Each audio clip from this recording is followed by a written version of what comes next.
Computing, the internet, the leaps and bounds made by engineers and thinkers have created jobs we never knew existed. And now devices are being built for creating. Now these devices suit most gamers too, with their mix of modern CPUs and decent graphics cards, as well as being able to be specialized with either creator or gamer-ready drivers. Here we have the HP Pavilion gaming laptop, aimed squarely at the gamer or creator who wants the most out of their hardware without melting their credit card. Now when we call this a gaming laptop, it sits firmly in the mid-range for specs, but there's some impressive attention to detail when it comes to optimizing the included hardware. Seeing as most of you want to see the specs, let's just jump into it. The 15-inch version I have here is 23mm thin.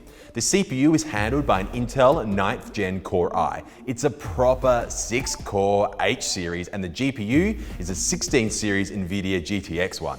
HP have configured a bunch of different storage options, and what you pick here is largely going to depend on your wallet and what you value most.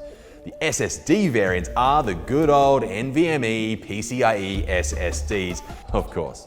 HP has some dual storage devices floating around here too. Alright, back to the Pavilion gaming laptop. Thermal management is a key issue in this segment. It's good to see the fans are larger and the inlets and outlets are bigger than the previous iteration.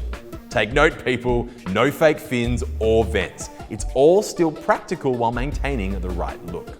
Ports are what you'd expect. There's no red flags or missing pieces. The USB-C supports DisplayPort out, which is nice.